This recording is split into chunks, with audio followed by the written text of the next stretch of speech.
మాట్లాడడానికి. Hello hello hi అండి, నమస్తే. ఎవరు మాట్లాడుతున్నారు? నమస్కారం అండి. నా నమస్తే పేరు లలిత. లలిత గారు, ఎక్కడి నుంచి మాట్లాడుతున్నారు? నేను గుంటూరు నుంచి మాట్లాడుతున్నాను మేడం. ఓకే అండి, మరి ఎడ్యుకేషన్ స్పెషల్ లైవ్ షో చూస్తున్నారా? చూస్తున్నానండి. అంటే చూసి సార్ని కొంచెం ఒక చిన్న రిక్వెస్ట్ చేసుకుందామని కాల్ చేశాను. చెప్పండి ఖచ్చితంగా ప్లీజ్. ఖచ్చితంగా ప్లీజ్ మాట్లాడండి. Good evening sir. Good evening అండి, చెప్పండి. సార్ చిన్న రిక్వెస్ట్ మాది. అండ్ మీ ఇంటర్వ్యూ చూస్తున్నాను, స్టార్టింగ్ నుంచి ఇప్పటి వరకు కూడా చాలా అంటే చాలా బాగా మాట్లాడుతున్నారు.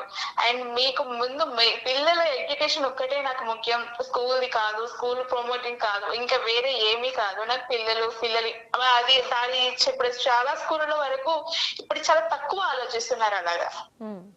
ఏ స్కూల్ నుంచి అయినా సరే మాకు 100% ఇవ్వాలని పిల్లల్ని రుద్దుతున్నారు బాగా.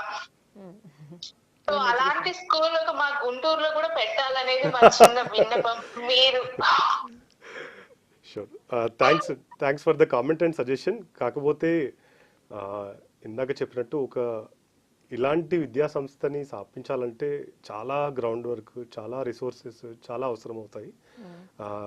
తప్పకుండా ఆలోచిస్తాము, కానీ ప్రస్తుతానికి నెక్స్ట్ 5 yearsలో అయితే ఈ పర్టిక్యులర్ స్కూల్ని ఎలా ముందుకు తీసుకెళ్ళాలి, నేను అన్నట్టు నెక్స్ట్ 25 yearsలో ఒక సింగిల్ గోల్, ఈ స్కూల్ నుంచి పాత్ బ్రేకర్స్ ఎలా తీసుకొస్తామనే దాని మీదనే మా ఫోకస్ ఎక్కువ ఉంటుంది. యాక్చువల్గా నాకు తెలిసి మా స్కూల్ వాళ్ళు గుంటూరులో కూడా పెట్టారు ఒక ఈవెంట్, చిన్నది ఈవెంట్ పెట్టేసేసి పేరెంట్స్తోని కౌన్సిలింగ్ చేశారు. గుంటూరు, వైజాగ్, విజయవాడ వెళ్ళారు.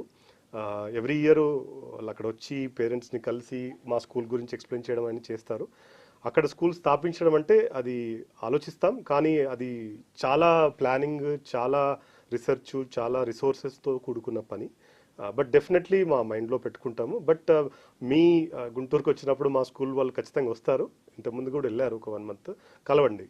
Okay, thank you for the suggestion. Thank you.